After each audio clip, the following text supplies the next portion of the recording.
Olá, sejam bem-vindos a mais um vídeo do canal 2 de Prosa. Hoje, prosseguindo com a leitura do livro Memórias, A Menina Sem Estrela, de Inácio Rodrigues, capítulo 12. Falando aqui de como que foi toda a gripe espanhola no Rio de Janeiro, como que a cidade se modificou, certo? Como as pessoas entendiam a morte antes e depois de toda essa gripe, a situação que foi catastrófica na época, e também um pouquinho de como foi o Covid, né, no Brasil. Então vamos lá? Escrevi, certa vez, uma crônica meio cruel e da qual me arrependi. Dizia eu que não há ninguém mais narcisista do que o defunto. Ele está sempre bem posto. É solene e erático como um mordomo de filme policial inglês. E me lembro de que, na ocasião, contei um episódio de rara impiedade. Eis o fato. Pouco antes morrera um pastor protestante do meu bairro. Residia a 2 quadras lá de casa. De noite desci do bonde e passei pela sua porta. Seria deselegante, vá lá o deselegante, não entrar. Tomei coragem e fui cumprimentar a viúva e demais parentes.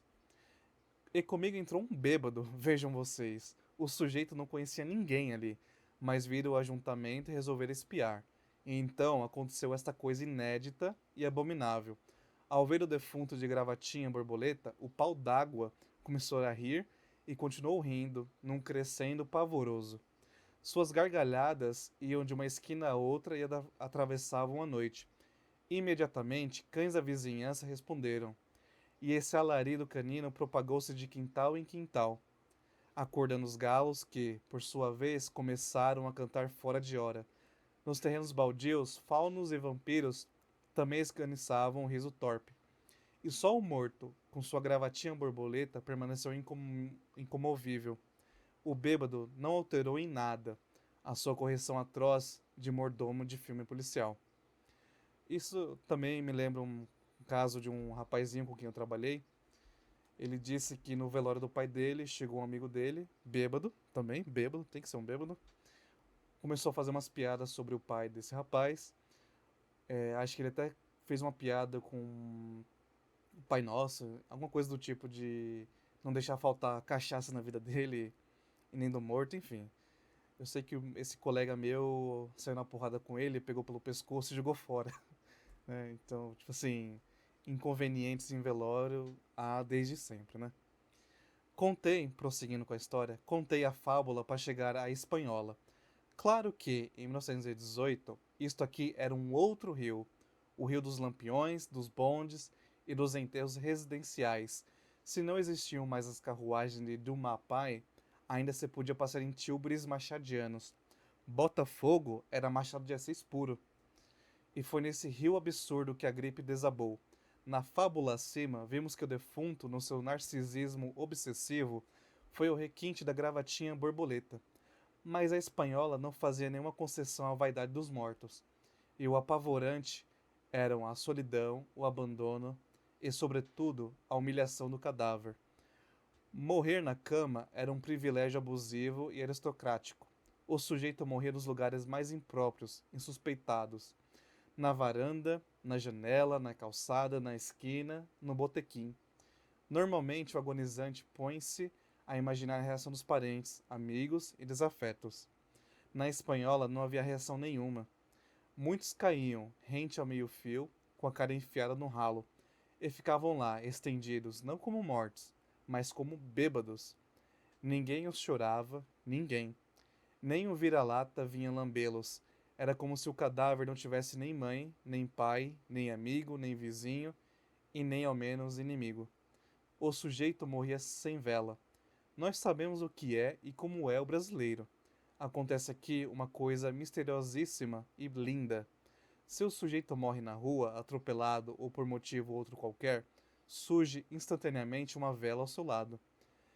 É automático. Não importa que seja na Presidente Vargas, no Mangue, na Avenida Brasil ou no descampado da Boca do Mato. Ninguém sabe e não saberá jamais quem pôs a vela e que fósforo a acendeu. A chama trêmula que nenhum vento apaga torna a morte mais amiga, mais compadecida e mais feérica. Pois essa estrela dos atropelados, essa estrela de esquina, de meio fio, de asfalto, não ardeu pelos mortos da espanhola. Eu, da minha parte, espiava os caminhões passando. E não entendia mais nada. Antes da gripe, achava a morte rigorosamente linda. Linda pelos cavalos, e pelas plumas negras, e pelos dourados, e pelas alças de prata. Lembro-me de que, na primeira morte adulta que vi, cravou-se em mim a lembrança dos sapatos, inconsoláveis, tristíssimos sapatos. A espanhola arrancou tudo, pisou nas dalhas, estraçalhou as coroas.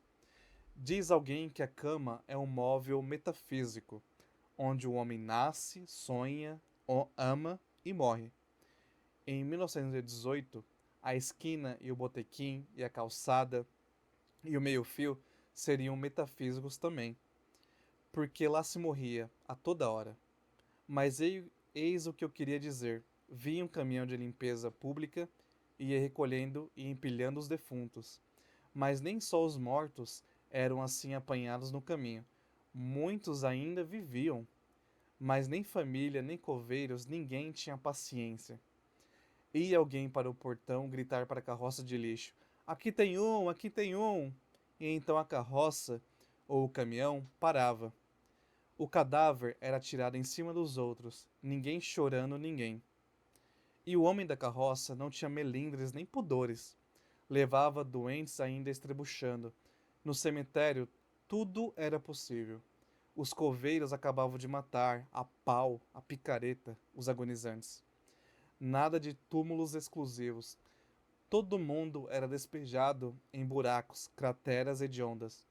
Um pé florescia na terra, ou emergia uma mão cheia de bichos. Ninguém se lembraria de fazer uma missa de sétimo dia. O brasileiro é um homem de fé. Conheço patrícios que têm, ao mesmo tempo, 3, 4 religiões. Pois, na espanhola, ninguém acreditava em nada. O sujeito mal tinha tempo de morrer. E eu, cada vez, entendia menos aqueles enterros fulminantes, sem dourados, sem cavalos, sem penachos. Por que a peste? Eu ouvia dizer que os culpados eram os mortos insepultos da guerra. O nome espanhola realmente era um mistério. Lá em casa todos caíram da cama, menos eu. Desculpa, lá em casa todos caíram de cama, certo? Menos eu. Meu irmão, Augusto, recém-nascido, era um pequenino esqueleto, como um leve, diáfano revestimento de pele. Mas não chorava nem gemia, tão quieto que parecia um martírio consentido.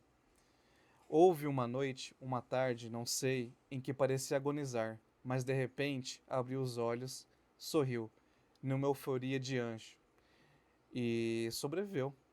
De repente passou a gripe. Ninguém pensava nos mortos atirados nas valas, uns por cima dos outros.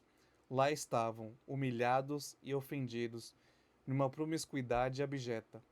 A peste deixara nos sobreviventes não o medo, não o espanto, não o ressentimento, mas o puro tédio da morte. Eu me lembro de um vizinho perguntando: quem não morreu na espanhola? E ninguém percebeu que uma cidade morria, que o rio Machadiano estava entre os finados. Uma outra cidade ia nascer. Logo depois explodiu o carnaval, e foi um desabamento de usos, costumes, valores, pudores. Certo? Esse capítulo foi escrito no dia 9 de março de 1967. Muito obrigado por você que assistiu e até o próximo vídeo.